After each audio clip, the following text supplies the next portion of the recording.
Hello students. आज हम BSc third year organic chemistry यानी कि केमिस्ट्री सेकंड पेपर का फर्स्ट यूनिट जो कि काफ़ी इम्पोर्टेंट है, NMR spectroscopy, nuclear magnetic resonance spectroscopy, उसका फर्स्ट पार्ट डिस्कस करने जा रहे हैं। सेकंड ईयर में हमने यूवी स्पेक्ट्रोस्कोपी के बारे में अध्ययन किया था। स्पेक्ट्रोस्कोपी टेक्निक्स जो है, जो कि जनरली कंपाउंड्स को करेक्टराइज करने के, उनके पहचान करने के लिए और उनको एनालाइज करने के लिए काम में आती है। उसमें जो कि एक यूजफुल स्पेक्ट्रोस्कोपी एनएमआर स्पेक्ट्रोस्कोपी है, वो किन कंपाउंड्स में और कैसे हम उसको करते हैं, उसके बारे में हम इस चैप्टर में डिटेल में डिस्कस करेंगे। तो इसमें सबसे पहले हम इंट्रोडक्शन पार्ट इसका डिस्कस करेंगे। फिर उसके बाद फंडामेंटल प्रिंसिपल एनएमआर का क्या होता है, किस सिद्धांत पर ये कार्य करता है, उसके बारे में हम डिस्कस करेंगे। और फिर इंटरप्रिटेशन ऑफ स्पेक्ट्रा, उस एनएमआर स्पेक्ट्रा जो हमें प्राप्त हो रहा है किसी कंपाउंड का, उसका इंटरप्रिटेशन कैसे करते हैं, उसमें रासायनिक शिफ्ट या केमिकल शिफ्ट क्या होती है, किस कंपाउंड में कितने सिग्नल्स, नंबर ऑफ सिग्नल्स प्राप्त होते हैं, वो क्या है, स्पिन स्पिन कपलिंग क्या होता है, और स्प्लिटिंग ऑफ सिग्नल्स क्या होता है, उसके बारे में डिस्कस करेंगे। और कपलिंग कांस्टेंट्स के बारे में हम डिस्कस करेंगे। तो first of all we come to introduction part of NMR spectroscopy. NMR spectroscopy में बेसिकली क्या होता है, किसी भी बाह्य चुंबकीय क्षेत्र की प्रेजेंस में नाभिक जो है, it can have different orientations. And what will be the effect of external magnetic field on nuclei? That is studied in NMR spectroscopy. तो किसी भी एक्सटर्नल मैग्नेटिक फील्ड के प्रेजेंस में न्यूक्लियाई या नाभिक जो है, वो डिफरेंट ओरिएंटेशंस रख सकता है, और उस न्यूक्लियाई पर एक्सटर्नल मैग्नेटिक फील्ड का क्या प्रभाव होता है, वो हम इसमें डिस्कस करते हैं। बेसिकली क्या होता है कि एक्सटर्नल मैग्नेटिक फील्ड या बाह्य चुंबकीय क्षेत्र की उपस्थिति में nuclei can be in two state, दो अवस्थाओं में हो सकता है। या तो वो मूल अवस्था में या ग्राउंड स्टेट में हो सकता है, या वो एक्साइटेड स्टेट में या उत्तेजित अवस्था में हो सकता है। And bye gaining sufficient amount of energy in form of electromagnetic radiations, electromagnetic radiations के रूप में ऊर्जा ग्रहण करके वो ग्राउंड स्टेट से एक्साइटेड स्टेट में जंप कर सकता है। So nuclear magnetic resonance is a branch of spectroscopy in which radio frequency waves induce transition between magnetic energy levels of nuclei of A molecule.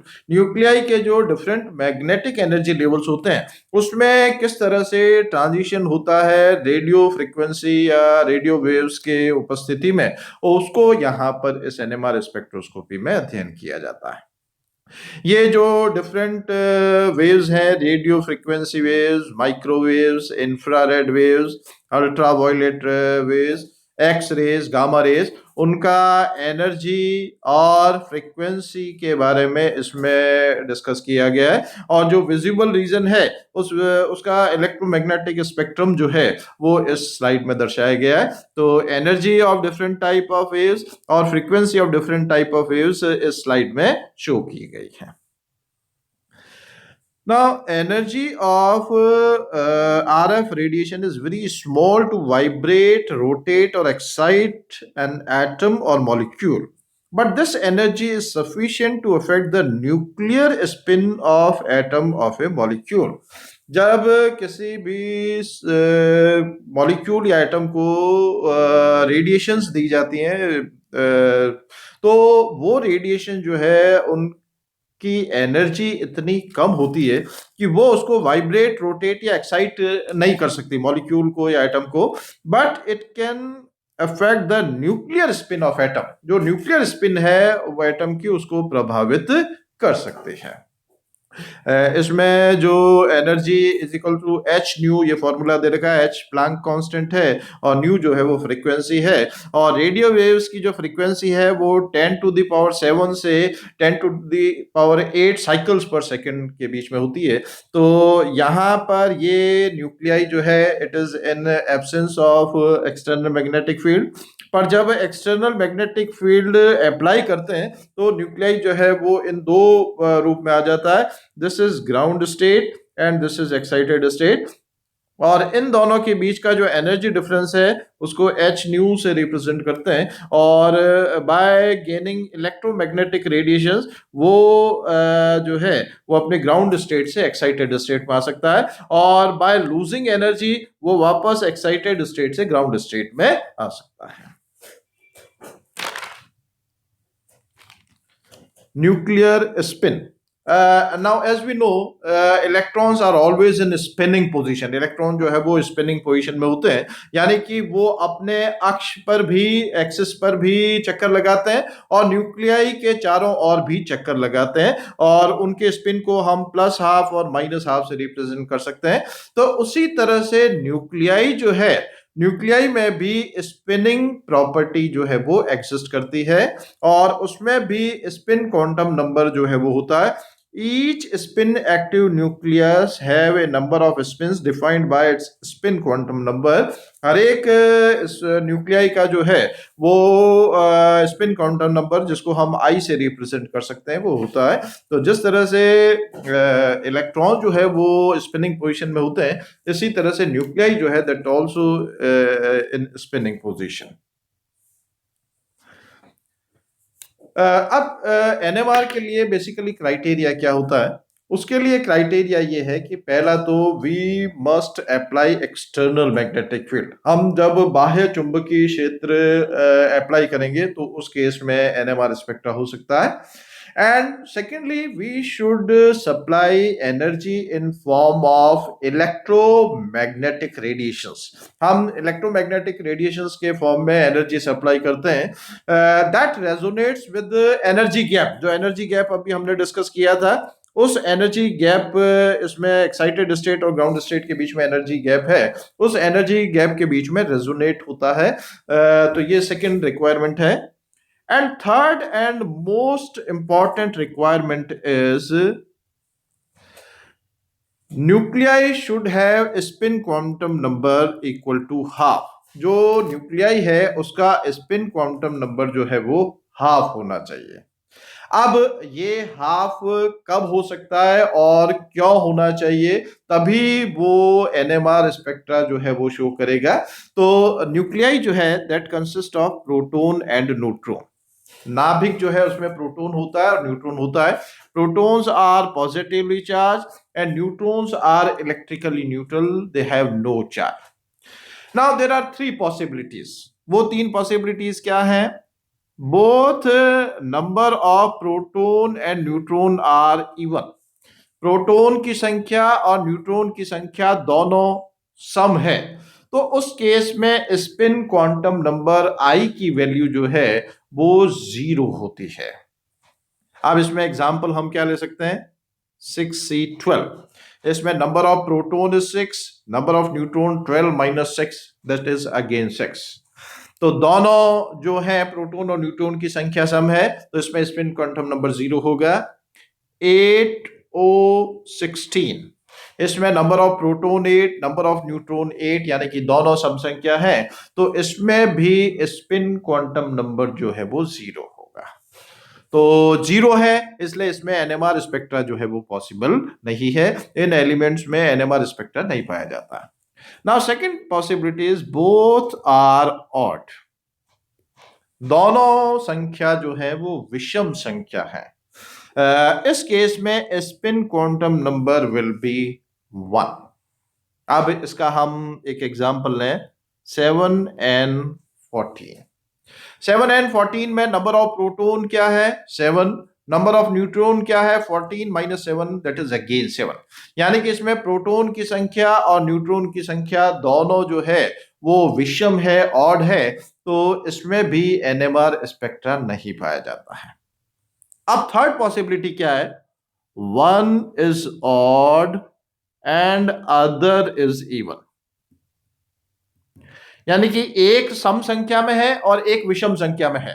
यह हो सकता है कि प्रोटॉन ऑड हो और न्यूट्रॉन इवन हो, या दूसरा हो सकता है कि न्यूट्रॉन ऑड हो और प्रोटॉन इवन हो, एक सम संख्या में हो और एक विषम संख्या में हो। तो इसमें स्पिन क्वांटम नंबर हाफ भी हो सकता है, 3/2 भी हो सकता है, 5/2 भी हो सकता है। तो जब I is equal to spin quantum number जब हाफ होगा तो उस केस में NMR स्पेक्ट्रा वो कंपाउंड जो है शो करता है। अब इसमें एग्जांपल लें 1H1। अब 1H1 प्रोटॉन में नंबर ऑफ प्रोटॉन की संख्या 1 है, नंबर ऑफ न्यूट्रॉन की संख्या 0 है। तो 1 is even, other is odd, तो इस केस में I is equal to half, ये NMR स्पेक्ट्रा शो करेगा। देन 6C13, इसमें number of proton is 6, number of neutron is equal to 13 minus 6 that is equal to 7। तो इसमें proton की संख्या इवन है और न्यूट्रॉन की संख्या जो है वो ऑड है। तो अब इस केस में भी स्पिन क्वांटम नंबर जो है वो हाफ होगा। तो जब नंबर ऑफ प्रोटॉन और न्यूट्रॉन का योग विषम हो, ऑड हो, या हम कह सकते हैं एक विषम संख्या में हो और एक सम संख्या में हो, और उसमें भी जब स्पिन क्वांटम नंबर हाफ हो तो उस केस में जो है वो NMR स्पेक्ट्रा होता है। इसमें प्रोटॉन NMR स्पेक्ट्रा होगा, इसमें कार्बन NMR स्पेक्ट्रा होता है। अब ऐसा क्यों होता है? Why the value of spin quantum number should be half? इसका रीजन क्या है? Because here we have another factor जिसको हम कहते हैं मैग्नेटिक मोमेंट नंबर, जिसको हम स्मॉल m से रिप्रेजेंट करते हैं। मैग्नेटिक मोमेंट नंबर क्या होता है? It is the number of spin states of A nuclei in presence of external magnetic field. जब हम बाह्य चुंबकीय क्षेत्र लगाते हैं तो उसमें न्यूक्लियाई की जो स्पिन स्टेट्स होती हैं, जिसको 2I+1 के द्वारा प्रदर्शित किया जा सकता है। m जो मैग्नेटिक मोमेंट नंबर है उसकी वैल्यू जो है 2I+1 फॉर्मूला से रिप्रेजेंट कर सकते हैं, जहां पर I क्या है? स्पिन क्वांटम नंबर है। अब जब I इज इक्वल टू 0 होगा तो क्या होगा? 2 into half plus 1 that is equal to 2। तो अब इस केस में क्या है कि number of spin states of nuclei कितनी होगी? 2। अब कैसे हम इसको शो कर सकते हैं? जैसे ये इन absence of external magnetic field है। अब जैसे ही हम एक्सटर्नल मैग्नेटिक फील्ड लगाते हैं तो ये दो एनर्जी लेवल्स में डिवाइड हो जाता है।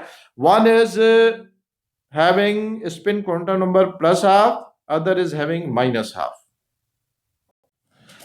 अब इस केस में क्या है कि जब I की वैल्यू, स्पिन क्वांटम नंबर की वैल्यू हाफ है, तो स्पिन स्टेट्स न्यूक्लियाई की 2 हैं and both the states are equivalent but with the opposite sign. One has plus half value and other has minus half value. So here resonance is possible and the compound will give NMR signals, यानी कि वो जो यौगिक है वो NMR spectroscopy show कर सकता है। तो ये मोस्ट इंपॉर्टेंट कंडीशन है, द मोस्ट इंपॉर्टेंट क्राइटेरिया और requirement for a compound to show NMR spectra is the nuclei should have spin quantum number that is equal to half. If the number of neutron and number of protons are both even, then the nuclei has no spin. इस case में I is equal to 1 है तो I is equal to I is equal to 0 है, तो इस case में m यानी कि मैग्नेटिक मोमेंट नंबर की वैल्यू 2I+1 से निकालेंगे तो that will come out to be 1, यानी कि केवल एक स्पिन स्टेट ही इसमें पॉसिबल हो सकती है। तो here NMR spectroscopy will not be possible. If the number of neutron plus the number of proton is odd, जो अभी हमने डिस्कस किया था, then the nucleus has a half integer spin, 1/2, 3/2, 5/2, etc. And if the number of neutron and number of protons are both odd, then the nucleus have an integer spin 1, 2, 3। तो उसमें जो m की value जो है 2+1 यानी कि 3 आएगी। तो और इस केस में भी एनएमआर स्पेक्ट्रा जो है वो ऑब्जर्व नहीं होता है। तो ये कुछ एलिमेंट शो कर रखे हैं, उसमें nuclear spin quantum number show कर रखा है और नंबर ऑफ स्पिन स्टेट्स जो है वो शो कर रखी हैं। तो जब स्पिन क्वांटम नंबर हाफ होगा तभी उस केस में दो स्पिन स्टेट्स पॉसिबल होंगी, और दो स्पिन स्टेट्स पॉसिबल हैं तो उस केस में एनएमआर स्पेक्ट्रा जो है वो ऑब्जर्व होता है। तो these are the cases where NMR signals are obtained. अब इसका बेसिक प्रिंसिपल क्या है? NMR spectroscopy is the interpretation of magnetic field with the spin of nuclei and then absorption of radio frequency. For example, the nucleus of proton 1H1 has two spin rotations, clockwise rotation with the spin quantum number plus half and anti-clockwise or counterclockwise rotation with spin quantum number I is equal to minus half. अब suppose हम कोई external magnetic field apply करते हैं, तो external magnetic field apply करने पर दो possibilities हैं। Nuclei can have rotation parallel to external magnetic field, and in this case it will have less energy and orientation is termed as alpha orientation, जिसको अभी हम आगे डिस्कस करेंगे। And second possibility is the nuclei can have opposite rotation, so it will have high energy and that is denoted by beta orientation. Here value of spin quantum number is plus half and here the value of spin quantum number is minus half. तो दो प्रकार के orientation जो है it will align parallel to the direction of external magnetic field or opposite rotation to the external magnetic field. The number of spin states is 2i plus 1 which is given by 2 state, जिसको हमने अभी magnetic moment number से represent किया था। तो ये minus half और ये प्लस हाफ दो स्पिन स्टेट जो है वो पॉसिबल होगी कब? जबकि हम एक्सटर्नल मैग्नेटिक फील्ड लगा रहे हैं। The two states are equivalent in energy in absence of a magnetic और इलेक्ट्रिक फील्ड। जब मैग्नेटिक या इलेक्ट्रिक फील्ड नहीं है तो उनका एनर्जी लेवल सेम रहता है, पर मैग्नेटिक फील्ड की प्रेजेंस में वो एनर्जी लेवल जो है वो दो पार्ट में डिवाइड हो जाता है। Without the magnetic field, the spin states of a nuclei possess the same energy and the energy level transition is not possible. जब एक ही एनर्जी है तो उसमें ट्रांजिशन जो है वो पॉसिबल नहीं होगा। कब? जब कोई एक्सटर्नल मैग्नेटिक फील्ड नहीं है। But when a magnetic field is applied, the separate levels and radio frequency radiation can cause transition between these energy levels. जैसा बार बार डिस्कस किया, एक्सटर्नल मैग्नेटिक फील्ड की प्रेजेंस में ये अल्फा ओरिएंटेशन है और ये बीटा ओरिएंटेशन है।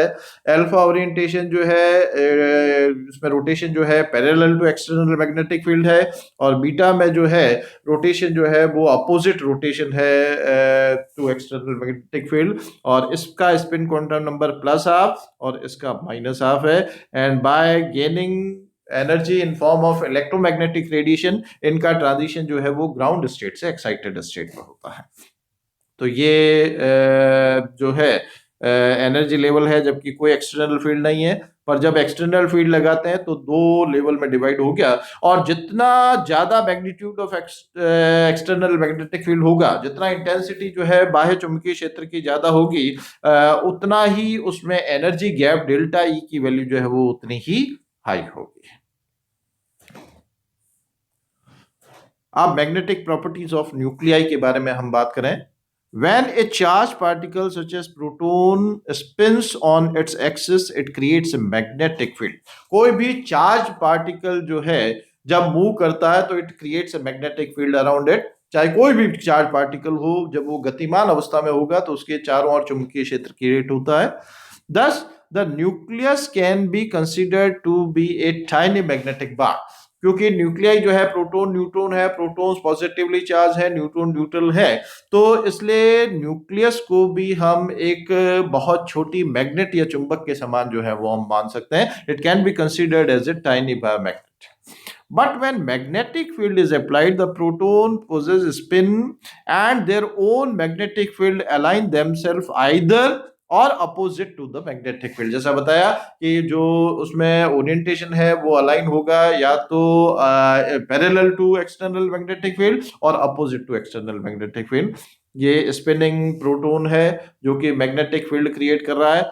जब कोई भी एक्सटर्नल मैग्नेटिक फील्ड नहीं है तो दे आर रैंडमली ओरिएंटेड, कोई किस डायरेक्शन में है कोई किस डायरेक्शन में है, पर मैग्नेटिक फील्ड के प्रेजेंस में कुछ एक्सटर्नल मैग्नेटिक फील्ड के पैरेलल और कुछ एक्सटर्नल मैग्नेटिक फील्ड के अपोजिट रोटेशन में अलाइन हो जाते हैं, जो कि इस फिगर में शो कर रखा है। For example, one H has plus half and minus half spin state. The proton have plus half spin state align themselves with the field. They have lower energy, and with minus half spin state align opposite to the field and they have high energy, जैसा कि हमने पहले भी discuss किया। ये nuclear spin है। जब कोई भी मैग्नेटिक फील्ड नहीं है तो ऐसा होगा। एक्सटर्नल मैग्नेटिक फील्ड यदि हम अप्लाई करेंगे तो कुछ पैरेलल टू एक्सटर्नल फील्ड और कुछ opposite to external field align हो जाते हैं। अब इस लेवल डायग्राम में शुरू कर रखा है। ये लोअर एनर्जी स्टेट है जिसका spin quantum number plus half है and it aligns with the applied field. और ये हायर एनर्जी स्टेट जिसको हम एक्साइटेड स्टेट कहते हैं, इसका spin quantum number minus half है and they align against the applied field. ये फिर इसमें फिगर में प्लस हाफ और माइनस हाफ, यानी कि स्पिन क्वांटम नंबर जब प्लस हाफ है तो ओरिएंटेशन किस तरह का होगा, माइनस हाफ है तो ओरिएंटेशन किस तरह का होगा। In a strong magnetic field जिसका field strength B0 external magnetic field है, the two spin states differ in energy. ये दो स्पिन स्टेट्स हैं जिनका एनर्जी डिफरेंस जो है वो इसमें शो कर रखा है। दिस इज अल्फा ओरिएंटेशन जिसमें कि ओरिएंटेशन जो है parallel to external magnetic field है, और ये बीटा ओरिएंटेशन या बीटा स्टेट है जिसमें कि ओरिएंटेशन जो है वो opposite to external magnetic field है। तो the magnetic field of the spinning nuclei will align either with the external field or against the field. A photon with the right amount of energy can be absorbed and cause the spinning proton to flip. जब absorb करेगा energy in form of electromagnetic radiation h nu के बराबर energy absorb करेगा तो वो इस alpha state से beta state या alpha orientation से beta orientation में जाएगा और वापस energy lose करके it can come from beta state to alpha state. When the nucleus absorb energy, the nucleus will be promoted from the lower energy E1 to the higher energy state E2. जब वो ऊर्जा को ग्रहण करेगा तो निम्न ऊर्जा स्तर E1 से E2 में आ जाएगा। कैसे? By absorption of energy delta E equal to the energy difference E2 minus E1. It means that the absorption of energy changes the magnetic moment from the parallel state to anti-parallel state. यानी कि मतलब क्या है कि जब ऊर्जा ग्रहण कर रहा है डेल्टा E के बराबर तो मैग्नेटिक मोमेंट जो है वो पैरेलल स्टेट से एंटी पैरेलल स्टेट में चला जाता है। उसका स्पिन क्वांटम नंबर जो है वो प्लस हाफ से माइनस हाफ हो जाता है। और जो लार्मोर इक्वेशन है वो क्या कहता है, that the frequency absorbed or emitted by a nucleus is moving from one energy level to another energy level is directly proportional to the applied magnetic field. जो बेसिकली क्या होता है, एनर्जी डिफरेंस जो है वो एनर्जी डिफरेंस जो है वो अप्लाइड मैग्नेटिक फील्ड के प्रोपोर्शनल होता है। और लार्मोर इक्वेशन जो है इसमें nu is equal to gamma B0/2 के बराबर होता है, जहां पर कि गामा जो है वो गायरोमैग्नेटिक रेशियो होता है और बी जो है वो एक्सटर्नल जो अप्लाइड फील्ड है मैग्नेटिक फील्ड वो B0 से हम रिप्रेजेंट कर रहे हैं। तो ये B0 की वैल्यू जितनी ज्यादा होगी न्यू या वैल्यू जो है वो उतनी ज्यादा होगी, जो एनर्जी डिफरेंस जो है वो उतना ही ज्यादा होगा। When a nucleus is placed in a system where it absorbs energy, it becomes excited. जब हम उसको सिस्टम को किसी ऐसे स्थान पर रखें कि वो कुछ एनर्जी एब्जॉर्ब कर रहा है, तो it will become excited and then loses energy to return to the unexcited state. वो वापस एनर्जी को लूज करके और वापस अनएक्साइटेड स्टेट में आ जाता है। It absorbs energy and again enters N excited state. और इस तरह से ये प्रक्रिया जो है वो जारी रहती है। This nucleus which alternatively becomes excited and unexcited, this is said to be state of resonance. जो वापस एनर्जी गेन कर रहा है तो वो एक्साइटेड स्टेट में जा रहा है, और वापस लूज करके वो अनएक्साइटेड स्टेट में आ रहा है। तो ये जो इस तरह का जो अल्टरनेटिवली एक्साइटेड और अनएक्साइटेड स्टेट में जाना है, इस प्रकार की अवस्था को स्टेट ऑफ रेजोनेंस के नाम से हम जानते हैं। अब type of information from the NMR spectra. NMR spectra से किस किस की जानकारी, किस किस प्रकार की जानकारियां हम प्राप्त कर सकते हैं, तो ये अब हम नेक्स्ट पार्ट में डिस्कस करेंगे। तो बेसिक प्रिंसिपल एनएमआर का क्या होता है और कब एनएमआर स्पेक्ट्रा जो है वो प्राप्त होता है, इसके बारे में हमने डिस्कस किया।